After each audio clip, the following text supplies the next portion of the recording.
Hey kiddos, what we're going to do is we're just going to kind of review the elements of an essay. So that way, when you're working on your different writing prompts this week, you'll have a good idea of what you need to include. So we talked about hooks, and we've talked about how hooks are what we need to do to catch our reader, right? They're going to be the first line in our writing, the very first line, or maybe even the first two lines. And what they're going to do is they're going to help me hook my reader and make them want to stay interested. And so a couple ways that we can do that is we can ask a question. So if my topic was about the beach, about going on a beach vacation, I could ask a question like, have you ever been to the beach?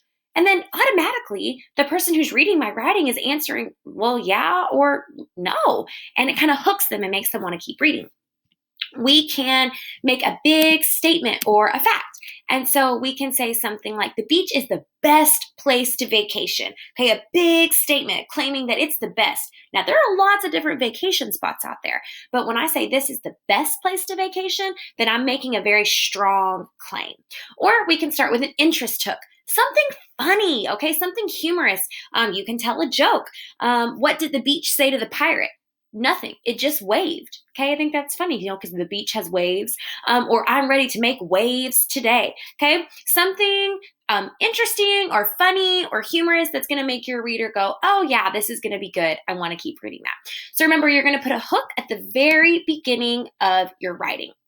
After you've included your hook, you're going to want to have a thesis statement. Okay, thesis statements are just quick, right there statements that tell us what you're going to be writing about. But we do not say, today I'm going to tell you about. Nope, we're in fourth grade. We don't do that anymore. So this is a kind of an example of how we would start. For example, one of the prompts may be asking you about your favorite winter activity. You could say, I chose topic, blank activity, because, and then to give me the 3 reasons that you chose it. Or you could make, if you're talking about why you think these things are important, you could say, I think these 3 things are the most important because 1, 2, 3. I would go blank because reason 1, 2, 3. So I said my winter activity is, if I could say, a snowball fight, because it gets you active, you get to compete against your siblings, and it's really funny to see people get hit in the face with snow. Okay, so my thesis statement is just one sentence that kind of sums up what I'm writing about. If I'm writing about my favorite movie, then I could say my favorite movie is Harry Potter because it's action-packed, sprinkled with comedy, and full of fantasy.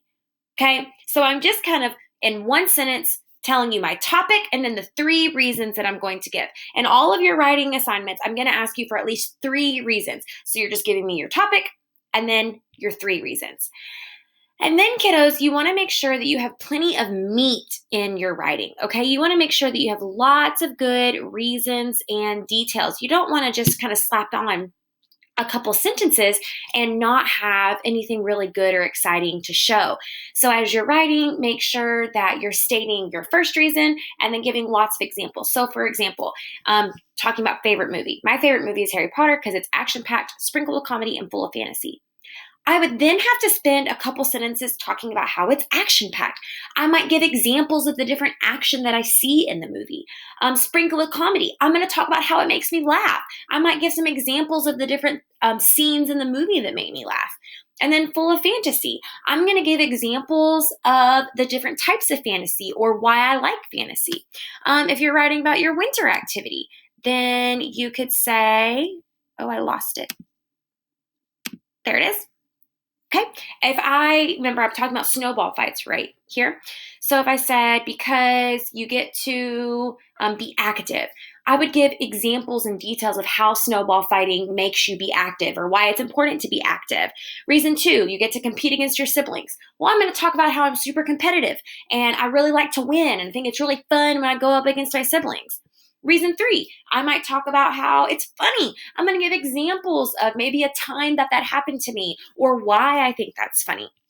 So for each reason, you want to make sure you're giving 2 to 3 details about each reason, and then you're going to wrap it all up at the end with a conclusion, just reminding your reader why or what you wrote about. And it's basically going to be your thesis statement, just again at the very end. So you'll kind of have a thesis statement at the top and a thesis statement down there on the bottom. Okay, kiddos, I can't wait to see what you come up with today in your writing. If you need any help while you're writing, let me know. And I'm excited to see